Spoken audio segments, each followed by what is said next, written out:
Okay, this is class number 3 and all about helping your body recover from abuse and trauma. And this is like an easy one, and yet people have to be very mindful of it. It's called breathing. And breathing your regulated way, your rhythmic sort of way is extremely helpful. But there are lots of little tricks to it. And as you've noticed, in all of the meditations, the guided imagery, the creative visualizations that accompany each of the classes so far, breathing has been a part of it, because breathing is very helpful in being able to align your mind and your emotions and your body.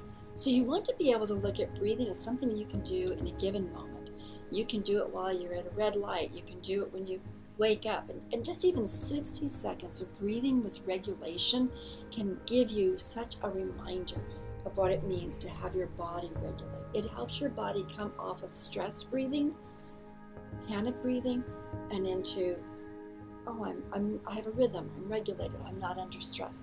Your breathing when you consciously breathe, your breathing informs your heart and informs your biochemistry and informs your muscles that everything is okay.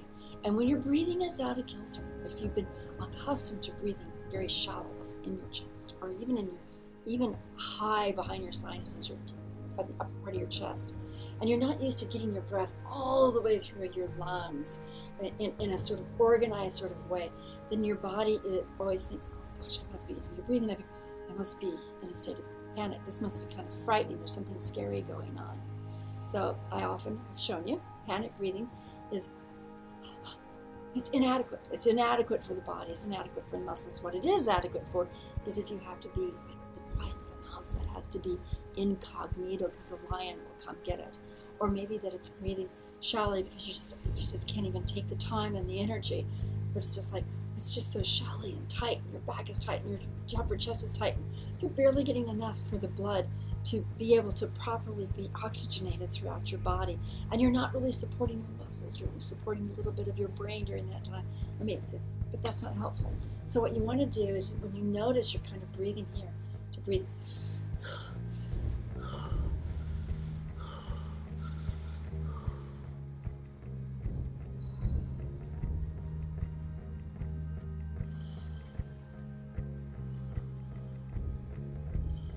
the mouth is open.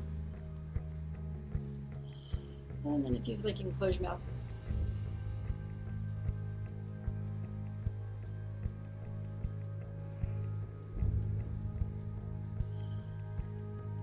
So that is a way of moving.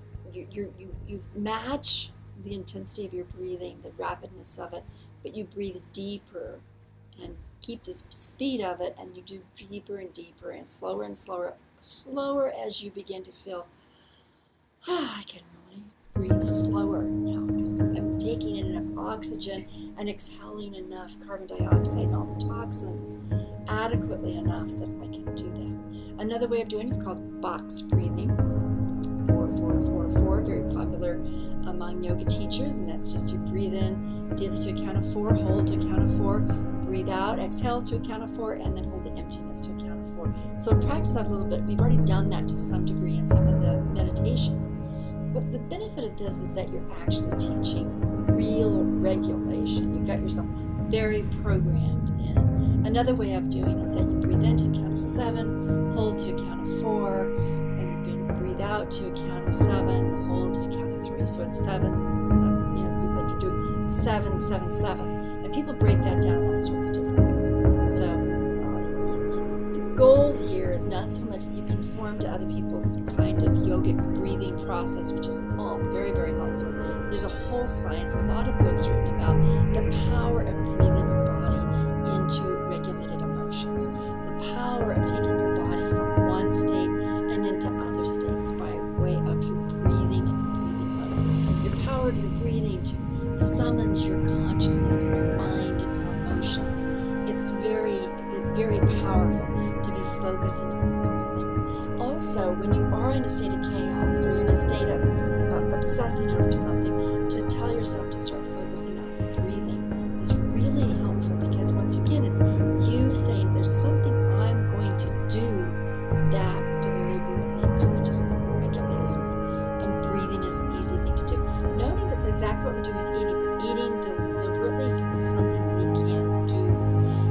exercise deliberately because it's something we can do. We breathe consciously and deliberately because it's something we can do. And in the process of something we can do, we take ourselves out of the mindset of those things that we're powerless over. And often we're powerless because we're under such stress. And we are practicing worse than being powerless, as opposed to practicing being powerful. Okay, so let's just do this 4, 4, 4, 4. Breathe in, and then hold, breathe out. And I'm going to do it with my mouth open, just so you have the sounds there. You can breathe it with your nostrils as well. And there's other tricks you can do. So breathe in.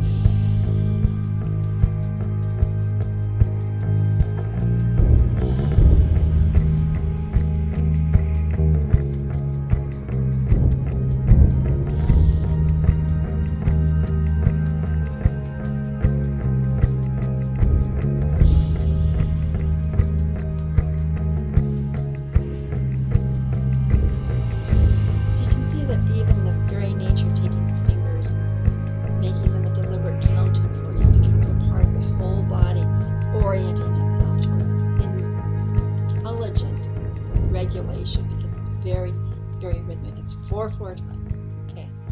Now, there are other things people do. They'll hold one nostril with their thumb.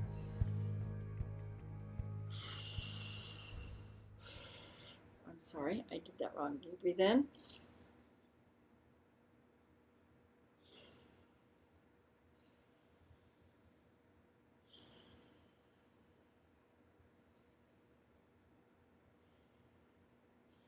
Again, it's another type of breathing.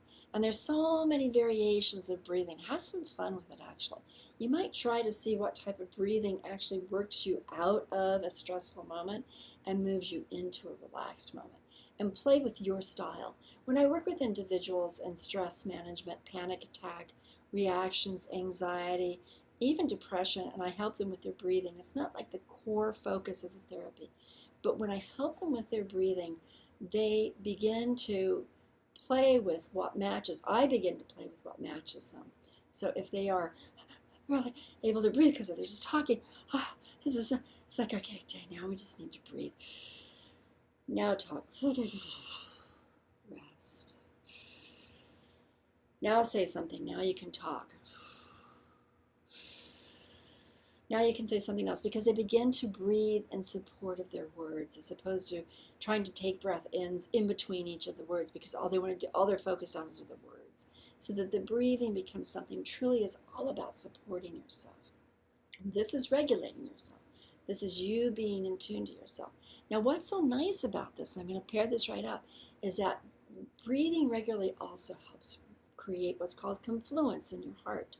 So that confluence in your heart is the ability for your heart to keep a rhythm, so that from one beat to the next, the space is the same from one beat to the next to the next. And it measures the space in between the same type of beat, because there's all sorts of different beats in there that are going on with the different types of vowels and things of that sort in your heart. So it's like measures it from one to the next, to the next, to the next.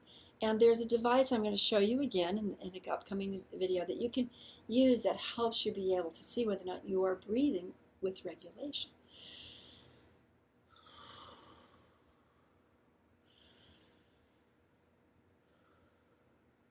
Now, since I hope you've just breathed with me, I want you to see if you can feel your heart beating. Close your eyes, I will as well. And you breathe in to rhythm.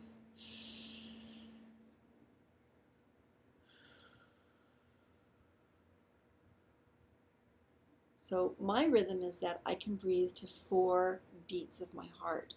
I inhale to 4 beats of my heart. I hold it to 2. I exhale to 4 beats of my heart. And I hold the emptiness to 2 beats of my heart. And that to me is very soothing. I'm not holding my breath for too long, but holding it just enough so that oxygen is really maintained in the body. And then I'm exhaling after it's accumulated a lot of that junk. It goes out.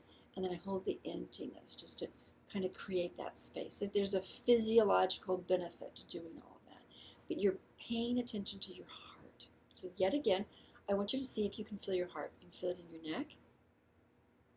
You can feel it on your wrist. Or for some of you, you can actually just feel it by being very calm and clear and feeling your body actually having the rhythm of your heart as it pumps blood through you. It's that ability to feel the rhythm of your heart and as it moves the blood throughout your body, and then to be able to breathe in a way that is in synchronization with your heart.